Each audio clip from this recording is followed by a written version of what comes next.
Hello everyone, welcome back to my channel. So this will be the third video of electrostatics, and in this video I'm going to talk about the electric field. Now consider a point positive charge, say plus Q, is placed in space. Then this positive charge will create a field on a region around it. That field created by this positive charge plus Q is known as electric field. Now, let us consider another experimental charge known as your test charge, denoted by Q0. Now this test charge Q0 is a vanishingly small positive charge. That means Q0 tends to 0. So since it is vanishingly small positive charge, so it does not create any field on a region around it. Now, as you bring this test charge or the experimental charge inside this region, then there will be a force acting on this test charge due to this positive charge plus Q. And in this case, the force will be directed outwards. Okay? Because the electric field for a positive charge acts radially outwards.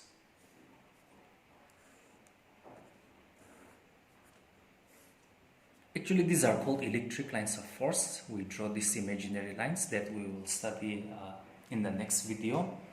But all we need to remember is, okay, the electric field for a positive charge acts radially outwards.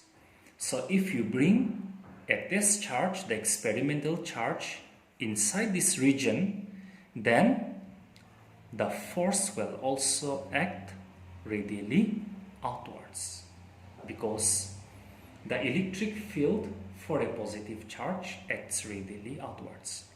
But in case for a negative charge, if your source, here your source charge is your positive charge, but if the source charge is a negative charge, suppose you place a negative charge minus Q in space, then this charge minus Q will create a field on a region around it, known as the electric field, and the electric field will act radially inwards. Now you bring the experimental charge, the test charge Q0, inside this region, then this Q0 will experience a force which is directed towards the source charge, that is minus Q. So for a positive charge, the electric field acts radially outwards, and for a negative charge, the electric field acts radially inwards. The force experienced by this test charge, okay, in this case will act radially outwards, whereas the force experienced by this test charge in this region will act radially inwards. Now, the electric field, okay, the electric field always acts in the direction of the electrostatic force that is experienced by the test charge.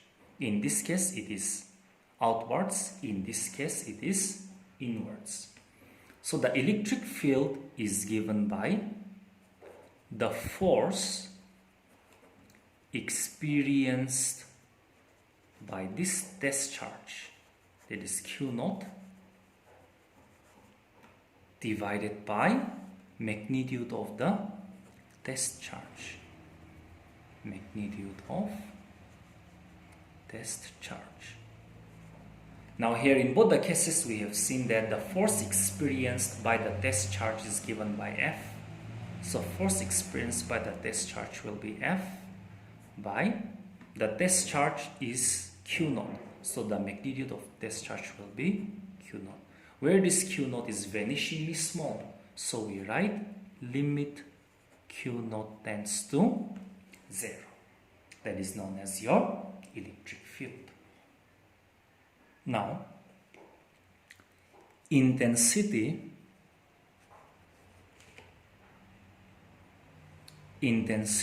of electric field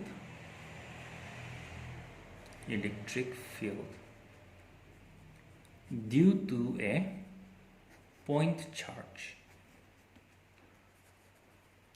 say plus Q, at a distance r from it. We'll try to derive this relation. Intensity of electric field, or we say strength of the electric field. Now all we need to remember is the electric field is given by force on test charge by magnitude of test charge. Force on the test charge, let us say it's F, and the magnitude of the test charge, Q naught.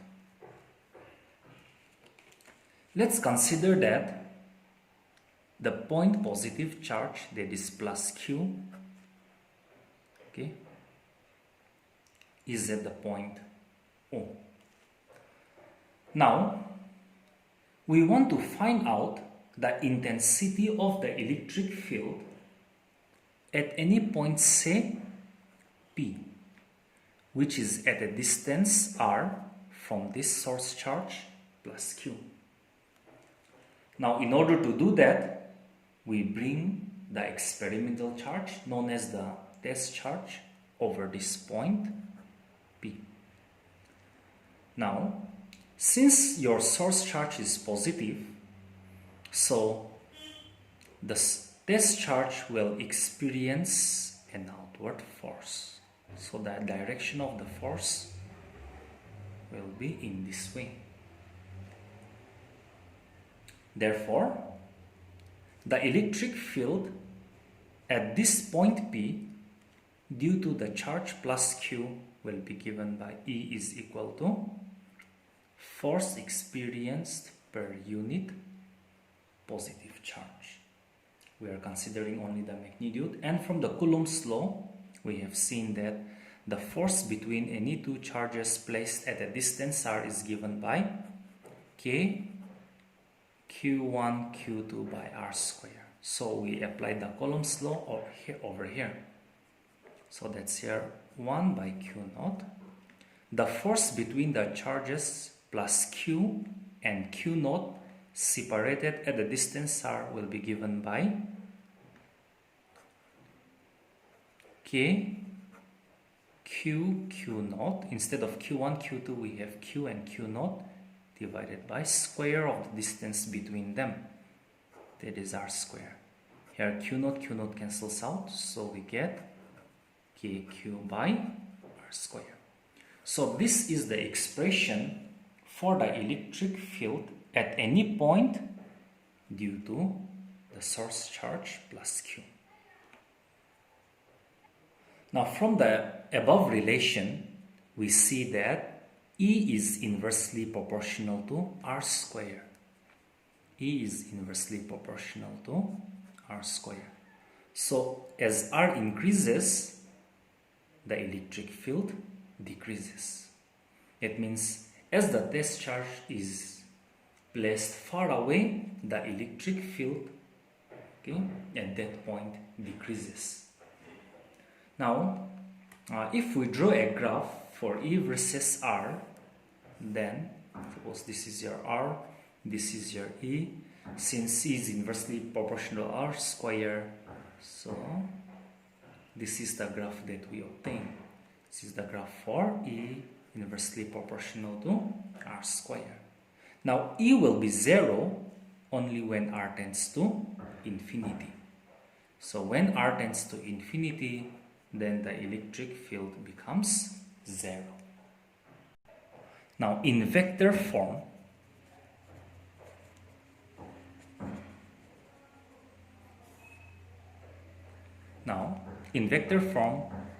the electric field E will be given by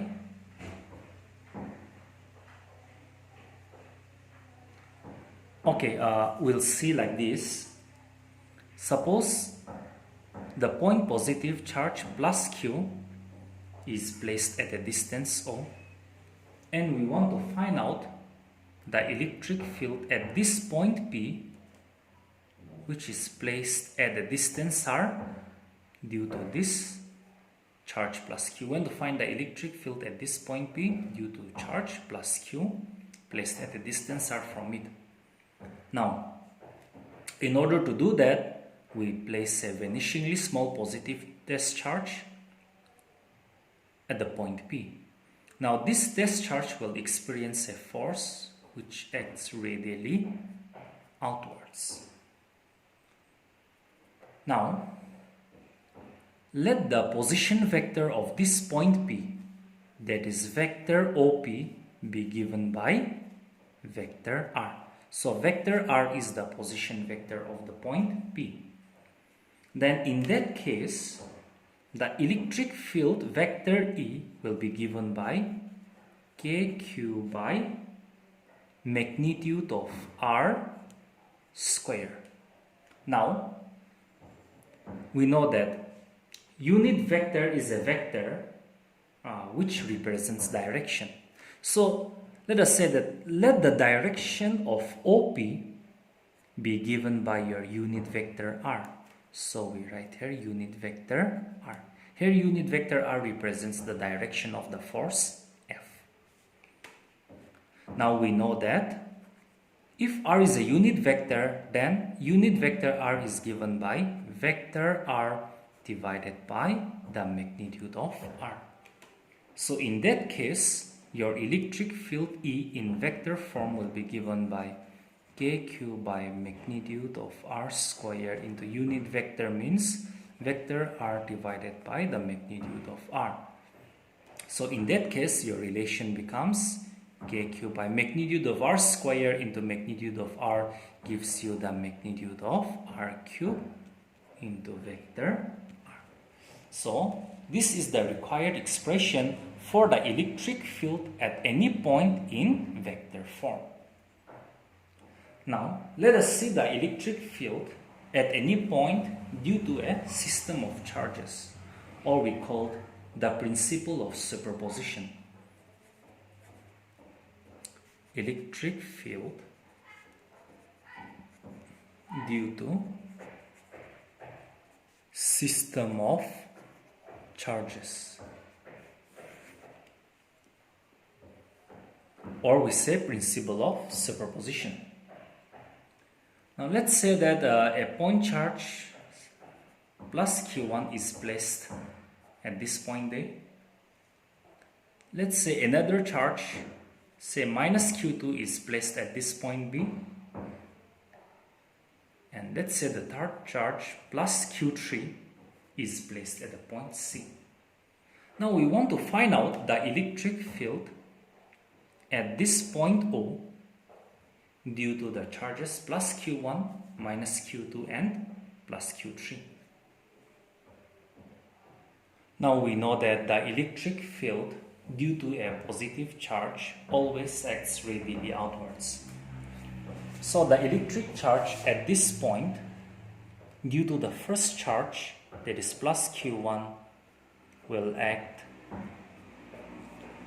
in this direction. So E1 will act over this direction. Now we know that the electric field due to negative charge acts radially inwards.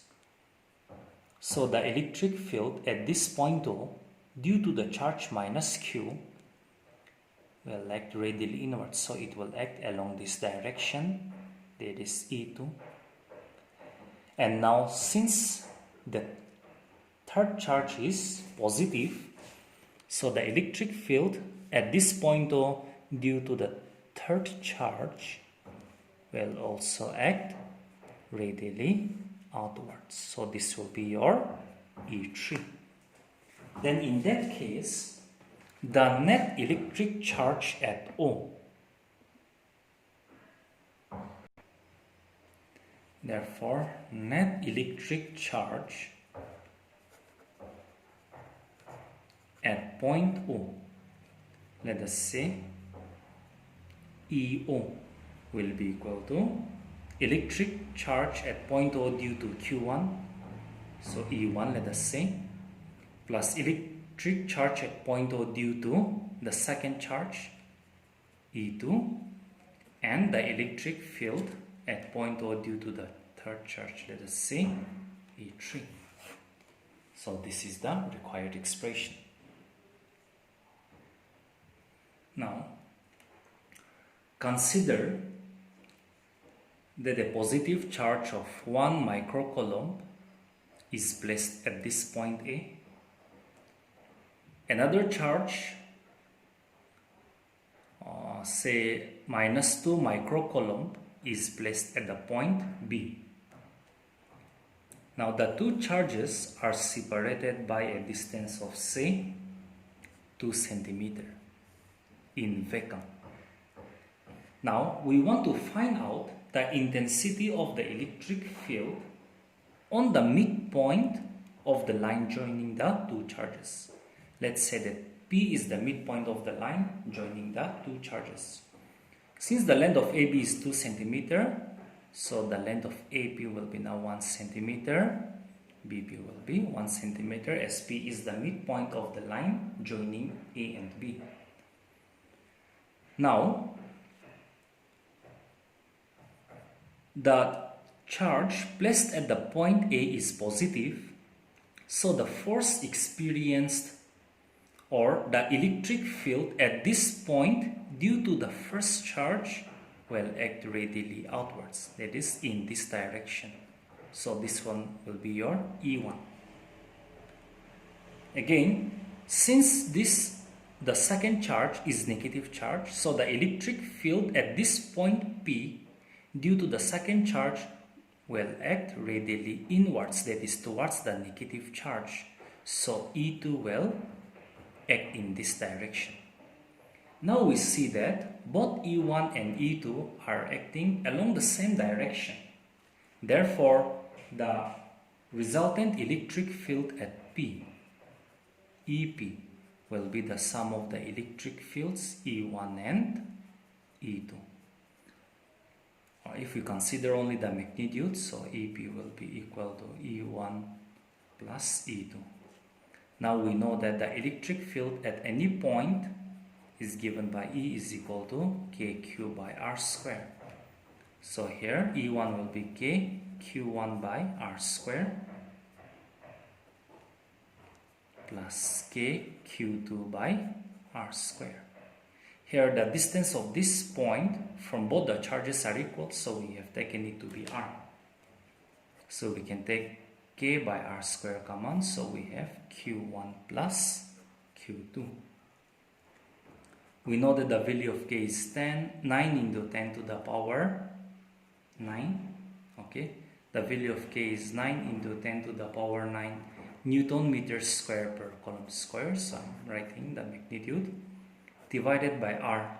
Here R is equal to 1 centimeter in both the case, so 1 square, 1 centimeter square. Q1 is 1 microcoulomb. Q1 is suppose 1 microcoulomb. 1 microcoulomb is 1 into 10 to the power minus 6 coulombs. So 10 to the power minus 6.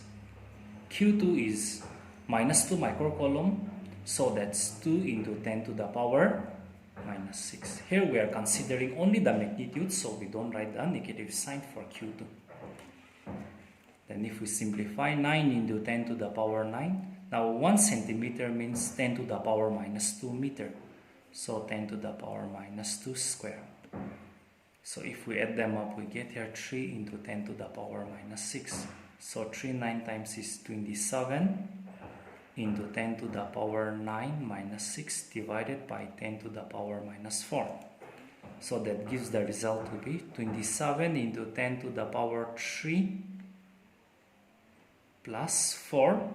So the resultant electric field at point P, that means on the midpoint of the line joining the two charges, will be 27 into 10 to the power 7.